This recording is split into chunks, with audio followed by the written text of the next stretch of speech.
Hello student, welcome in English grammar class.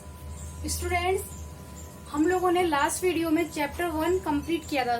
So students, in this video we will study chapter 2 subject and predicate. Student, हमने last video में sentence के बारे में पढ़ा था।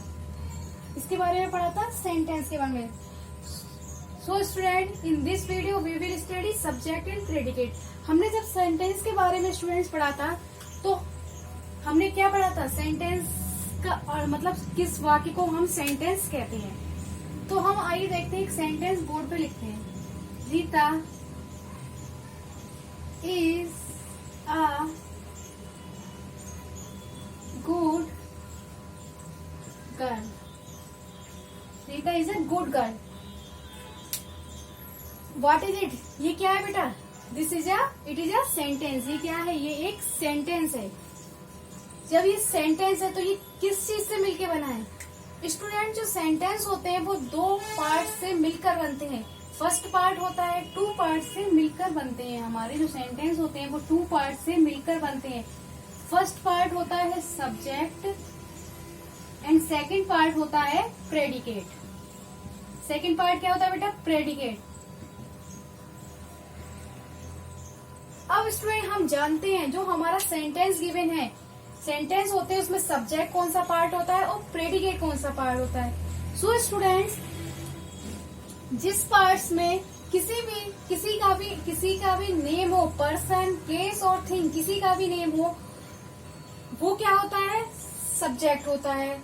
और जो उस चीजों के बारे में बात कही जा रही है वो क्या होती है? प्रेडिकेट। जैसे कि स्टूडेंट, इस सेंटेंस में रीता के बारे में बात हो रही है। जिसके बारे में बात हो रही होती है उसको हम सब्जेक्ट बोलते हैं, और सब्जेक्ट के बारे में जो बात कही जा रही है उसको हम प्रेडिकेट बोलते हैं। तो इन दिस सेंटेंस रीता के बारे में बात हो रही है तो रीता क्या हो गया? सब्जेक्ट हो गई। रीता क्या हो गई? सब्जेक्ट हो गई। और इसके बारे में क्या कहा गया है? Is a good girl. Rita कैसी लड़की है? एक अच्छी लड़की है। तो इसलिए ये क्या हो गया? प्रेडिकेट। इसको क्या बोलेंगे हम बेटा? प्रेडिकेट। तो students, the part which names a person, place और thing we are speaking about.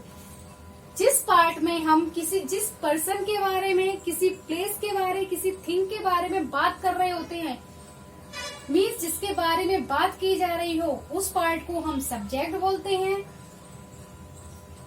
And the part which speak something about the subject, और जिस पार्ट में सब्जेक्ट के बारे में जो बात कही जा रही हो उसको हम प्रेडिकेट बोलते हैं।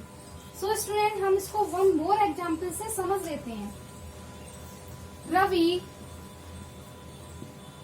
Reads a book. Ravi reads a book. Ravi क्या कर रहा है? एक किताब पढ़ रहा है। Ravi reads a book. Ravi एक किताब पढ़ रहा है।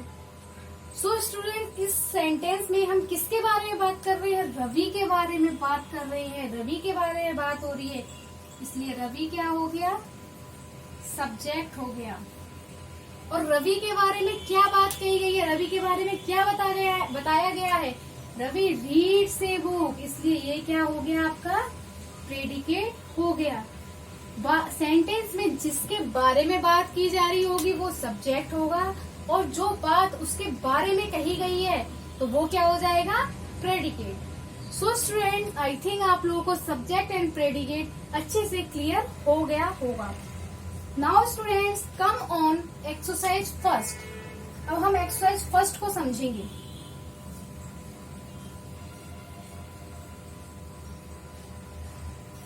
बेटा, एक्सरसाइज फर्स्ट में underline the subject and encircle the predicate in the following sentences. Underline the subject and encircle the predicate in the following sentences. जो आपको नीचे सेंटेंस दे रखे हैं उसमें आपको सब्जेक्ट और प्रेडिकेट को आइडेंटिफाई करना है, और जो सब्जेक्ट होगा उसके नीचे अंडरलाइन करनी है, और जो प्रेडिकेट होगा उस पे आपको सर्किल करना है। So student, start our first point. The teacher tells a story in the class every day. Teacher teach a story in the class every day. Exercise first. Student इस सेंटेंस में आपको पता है, इसको समझ लेते हैं। The teacher tales a story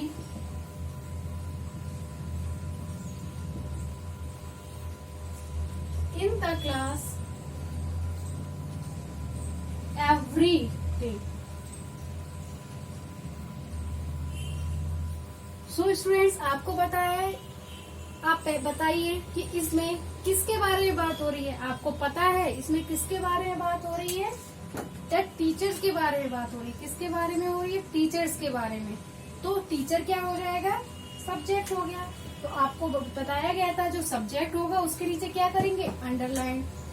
and किसके, उसके बारे में क्या कहा गया है कि वो क्लास में डेली स्टोरी सुनाती है, एक कहानी सुनाती है। तो जो उसके बारे में बात कही गई है वो क्या हो जाएगा? प्रेडिकेट। ये जब ये सब्जेक्ट हो गया आपका, तो रिमेनिंग पार्ट आपका क्या हो जाएगा? प्रेडिकेट। तो हम इसको सर्किल कर देंगे। तो इसी तरीके से आपको ये एक्सरसाइज फिल करनी है।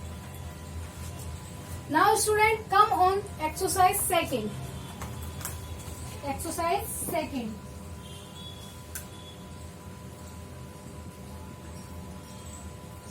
students complete the following sentences while supplying suitable predicate of your choice। आपको ये कुछ सब्जेक्ट दे रखे हैं, इन सेंटेंस को आपको कंप्लीट करना है प्रेडिकेट फिल करके, प्रेडिकेट ऐड करके आपको ये कंप्लीट करना है। फॉर एग्जाम्पल फर्स्ट में दे रखा है आपको द टीचर, तो आप इसको, इस सेंटेंस को कंप्लीट करना है। आपको दे रखा है द टीचर, तो टीचर क्या करेगी? पढ़ाती है। तो क्या आप फिल कर सकते हैं इसमें? Teaches the students, teaches the students means आपको उसमें टीचर्स के बारे में कोई बात बोलनी है। आप इसमें ऐसे भी लिख सकते हैं the teacher teaches very good. इस तरीके से आप इसको फिल कर सकते हैं। Now exercise 3। Exercise 3, add subject to the given predicate. आपको बुक में फिलअप दे रखे हैं, प्रेडिकेट आपको दे रखा है और आपको उसके आगे सब्जेक्ट फिल करना है। फर्स्ट सेंटेंस में dash visited our family yesterday. हमारे घर विजिट करने आए थे, कल आए थे हमारे घर विजिट करने। तो आप इसमें किसी के भी नेम फिल कर सकते हो, Ram, Shyam, Sita, my father, my uncle, इस तरीके से आप फिल कर सकते हो।